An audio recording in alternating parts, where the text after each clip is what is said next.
എൻ്റെ എല്ലാ ഫ്രണ്ട്സിനും ഈദ് മുബാറക്. ഇന്നത്തെ പുതിയ വീഡിയോയ്ക്ക് എല്ലാവർക്കും സ്വാഗതം. ഈ വീഡിയോ പെരുന്നാൾ ദിവസം എടുത്തിട്ടുള്ള വീഡിയോ ആണ്. അപ്പോൾ ഇന്നത്തെ പുതിയ വീഡിയോ എല്ലാവരും തന്നെ കണ്ടു നോക്കുക. ഞങ്ങളുടെ ഒരു പെരുന്നാൾ വിശേഷങ്ങളുടെ ഒരു വീഡിയോ ആണ്. എല്ലാവർക്കും ഇഷ്ടപ്പെടുമെന്ന് വിചാരിക്കുന്നു. അപ്പോൾ തലേ ദിവസം തന്നെ കുവൈത്ത് ബീഫൊക്കെ വാങ്ങിച്ചു വെച്ചിട്ടുണ്ടായിരുന്നു. അപ്പോൾ അതൊക്കെ ആദ്യം തന്നെ ഒന്ന് വേവിച്ചെടുക്കുകയാണ്. അതിനുശേഷം ചായ കുടിക്കണം. അപ്പോൾ അതിനുവേണ്ടി ചായ തിളപ്പിക്കുകയാണ്. അത് കൂടാണ്ട് പെരുന്നാൾ ദിവസമായിട്ട് നമുക്കൊന്നൊരു ഗസ്റ്റും കൂടിയിട്ടുണ്ട്. എൻ്റെ ഫ്രണ്ടിനെ വിളിച്ചിട്ടുണ്ട്. അപ്പോൾ അവർക്ക് ഫുഡും കൂടി നമ്മൾ റെഡിയാക്കാനുണ്ട്. ബ്രേക്ക്ഫാസ്റ്റിന് വേണ്ടി കാര്യമായിട്ടൊന്നും ഉണ്ടാക്കിയിട്ടുണ്ടായിരുന്നില്ല. പാൽ ഒഴിച്ചിട്ട് ചായ ഉണ്ടാക്കുന്നുണ്ട്. അതിൻ്റെ കൂടെ കുബൂസും അതേപോലെ തന്നെ ഹാമൂസും ആണ് കഴിക്കാൻ പോകുന്നത്. പിന്നെ ഒരു സൈഡായിട്ട് നമ്മൾ കോഴിമുട്ടും കൂടി പൊരിച്ചെടുത്തിട്ടുണ്ട്. കിച്ചണിൽ കയറി ആദ്യം തന്നെ ചെയ്തിട്ടുണ്ടായിരുന്നു ബീഫ് നന്നായി കഴുകിയതിന് ശേഷം കുറച്ച് സുർക്കും അതേപോലെ തന്നെ മഞ്ഞൾപ്പൊടിയും മല്ലിപ്പൊടിയും ചേർത്തിട്ട് ഒന്ന് കുക്കറിൽ വേവിച്ചെടുത്തിട്ടുണ്ട്. അപ്പോൾ ബ്രേക്ക്ഫാസ്റ്റ് കഴിക്കുന്നതിൻ്റെ ഇടയ്ക്കായിട്ട് ബീഫ് ഒന്ന് വെന്ത് കിട്ടുമല്ലോ വിചാരിച്ചിട്ടാണ്. അപ്പോൾ ചായ കുടിക്കലൊക്കെ കഴിഞ്ഞതിന് ശേഷം ഉള്ളിയൊക്കെ ഒന്ന് വഴറ്റാനിട്ടിട്ടുണ്ട്. പിന്നെ ഇന്നത്തെ ബിരിയാണി പറഞ്ഞ ഒരു വെറൈറ്റി ആയിട്ടാണ് നമ്മൾ ഉണ്ടാക്കാൻ പോകുന്നത്. ഒരു ഹൈദരാബാദ് സ്റ്റൈലാണ് ഉണ്ടാക്കാൻ പോകുന്നത്. അപ്പോൾ അതിൻ്റെ മസാല വരുന്നത് ഒരു ഗ്രീൻ കളറിലാണ്. അപ്പോൾ മല്ലിച്ചപ്പും അതേപോലെ തന്നെ പുതിനയും മുളകും അതേപോലെ തന്നെ ഇഞ്ചിയും വെളുത്തുള്ളിയും ഒക്കെ ചേർത്തിട്ടാണ് നമ്മളത് അരച്ച് ചേർത്തിട്ടാണ് ഈ ഒരു മസാല ഉണ്ടാക്കുന്നത്. അപ്പോൾ നെയ്യിലോട്ട് ഈ അരച്ച് വെച്ച പേസ്റ്റ് ചേർത്ത് കൊടുക്കുകയാണ്. അതിന് മുമ്പായിട്ട് ഉള്ളിയൊക്കെ ഒന്ന് വറുത്ത് കോരി എടുത്തിട്ടുണ്ട്. ഈ ഒരു ബിരിയാണി ഉണ്ടാക്കാൻ ഭയങ്കര എളുപ്പമാണ്, അതേപോലത്തെ നല്ല ടേസ്റ്റും കൂടെയാണ്. അതുകൂടാണ്ട് ഒരു പ്രത്യേക ഫ്ലേവറും അധികം മസാലയൊന്നും ചേർക്കാത്തൊരു ടൈപ്പ് ബിരിയാണിയും കൂടിയാണ്. അപ്പോൾ അത്യാവശ്യം തന്നെ നെയ്യ് ഉണ്ടായിരുന്നു ബീഫിൽ. അപ്പോൾ അത്രയും ടേസ്റ്റും കൂടുതലാണ് ബിരിയാണിക്ക്. അതുകൊണ്ട് തന്നെ നെയ്യ് അതേപോലെ തന്നെ ഓയിലൊന്നും ചേർക്കലൊക്കെ കുറവിലാണ് ഞാൻ ചേർത്തിട്ടുണ്ടായിരുന്നത്. അപ്പോൾ മസാല റെഡിയായതിന് ശേഷം കുറച്ച് വറുത്ത് വെച്ച ഉള്ളിയൊക്കെ ചേർത്ത് കൊടുക്കുന്നുണ്ട്. അപ്പോൾ നല്ല സ്മെല്ലാണ്.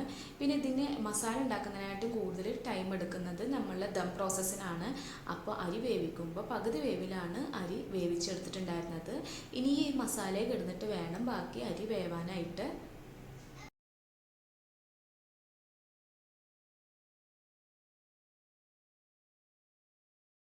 അങ്ങനെ നമ്മളുടെ ബിരിയാണിക്ക് വേണ്ടിയിട്ടുള്ള മസാല ഒക്കെ റെഡി ആയിട്ടുണ്ട്.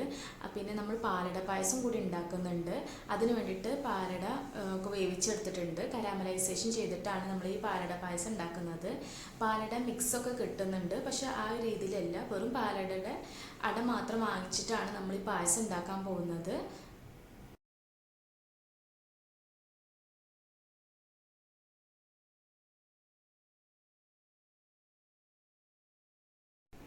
അങ്ങനെ നമ്മളുടെ ബിരിയാണി പണിയൊക്കെ കഴിഞ്ഞിട്ടുണ്ട്. ദമ്മൊക്കെ ചെയ്ത് വെച്ചിട്ടുണ്ട്. അടിപൊളി ടേസ്റ്റ് ആയിരുന്നു. എല്ലാം കറക്റ്റിനായിട്ട് വന്നിട്ടുണ്ടായിരുന്നു. അടിപൊളി ടേസ്റ്റാണ്. അതിനുശേഷം ഇനി അടുത്ത പണി പറഞ്ഞാൽ കുളിക്കുക, ഡ്രസ്സ് മാറ്റുക, അങ്ങനത്തെ കുറച്ച് പണികളായിരുന്നു. ഇത് റൂം ഫ്രാഗ്രൻറ്റ് കാൻഡിലാണ്. ഇത് ഇങ്ങനെ ലൈറ്റ് ചെയ്ത് വെച്ചാൽ നല്ല മണമാണ്. റൂമൊക്കെ നല്ല അടിപൊളി മണമാണ്. പിന്നെ മോളുടെ പെരുന്നാൾ ഡ്രസ്സ് ഇതാണ്. പിന്നെ കഴിഞ്ഞ വീട്ടിലൂടെ എനിക്ക് കാണിക്കാൻ പറ്റിയിട്ടുണ്ടായിരുന്നില്ല. ഇതാണ് കുളിച്ച് കഴിഞ്ഞതിന് ശേഷം ഇടാനുള്ള ഡ്രസ്സ് അവൾക്ക് വാങ്ങിച്ചിട്ടുള്ളത്. അങ്ങനെ മോളുടെ കുളിയൊക്കെ കഴിഞ്ഞതിന് ശേഷം ഡ്രസ്സൊക്കെ ഇട്ടിട്ടുണ്ട്. പിന്നെ സ്പ്രേ അടിക്കണം പറഞ്ഞിട്ട് അവളായിട്ട് തന്നെ സ്പ്രേ അടിക്കുകയാണ്. പിന്നെ മൈലാഞ്ചി പെട്ടെന്ന് ഇടാണ്. മൈലാഞ്ചിയാണ് ചോക്കുന്ന മൈലാഞ്ചിയാണ് ഇട്ട് കൊടുക്കുന്നത്. അപ്പോൾ പെട്ടെന്ന് മൈലാഞ്ചി ഇട്ട് കൊടുത്തിട്ടുണ്ട്. അത് കൂടാണ്ട് അതിൻ്റെ ഇടയ്ക്ക് മൈലാഞ്ചി പാൻറ്റിന് മേലെ ആക്കിയിട്ടുണ്ടായിരുന്നു. അപ്പോൾ അതൊക്കെ വാഷ് ചെയ്തിട്ട് കൊടുത്തിട്ടുണ്ട്. കുട്ടികൾക്ക് ഇട്ട് കൊടുക്കാൻ പറ്റിയ മൈലാഞ്ചി ഇതാണ്. കാരണം അവൾക്ക് ഇട്ട് കൊടുത്ത അപ്പം തന്നെ അവൾക്ക് അത് ഊരി കളയണം. അപ്പോൾ പെട്ടെന്ന് ചോക്കും വേണം. അപ്പോൾ ആ സ്ഥിതിക്ക് ഇങ്ങനത്തെ ഒരു റെഡ് പി, ബിഗ് പി അങ്ങനത്തെ പല ടൈപ്പ് മൈലാഞ്ചി ഉണ്ടാവുമല്ലോ റെഡിമെയ്ഡായിട്ട്. അപ്പോൾ അങ്ങനത്തെ ടൈപ്പ് മൈലാഞ്ചിയാണ് മോൾക്ക് ഇട്ട് കൊടുത്തിട്ടുണ്ടായിരുന്നത്.